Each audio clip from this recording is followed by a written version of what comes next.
Yung childhood ko, ano ba? Una po sa pagiging single mom ng nanay ko.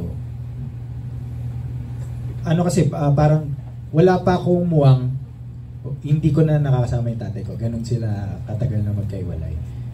Tapos as early as nung natuto akong magbasa at magsulat, nakita ng nanay ko na nakakaintindi na tong si Gerald. Sinabi na niya sa akin na, okay, hiwalay kami ng tatay mo.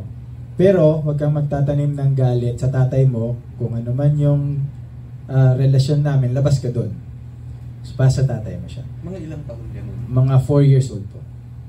Kaya nung nag-kindergarten ako, pinatawag yung nanay ko ng advisor ko. Kasi pag tinatanong ng meron sa class na talk about your parents, talk about your family, hindi ako na-orient. Ang alam ko lang, I have to be honest kasi I have to talk about my family. So, in front of the class, sabi ko, ako po si Gerald Napoles, ang nanay ko po ay si Tess, ang papa ko po ay si Nestor. Hiwalay po sila.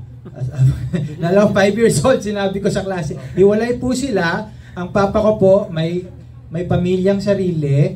Ako po ay lumaki sa nanay ko. So, pinatawag yung nanay ko. Tapos sabi lang, naalala ko, nandun ako, na medyo, syempre, na may muwang na ako. Sabi ng nanay ko, sabi ko sa teacher ko, so paano yan? Okay lang po ba? Kasi isa nag-alala yung teacher ko. Sabi ng nanay ko, wala po akong alam na ibang sasabihin sa anak ko. Mas maganda na po malaman niya yung totoo kaysa magpanggap ako na ang tatay niya ay nasa somewhere, gano'n. So, nakatulong po yun para sa akin na maintindihan yung sitwasyon ng nanay ko habang lumalaki ako kasi laki po kaming tundo eh. So, ang nanay ko po walang regular na trabaho.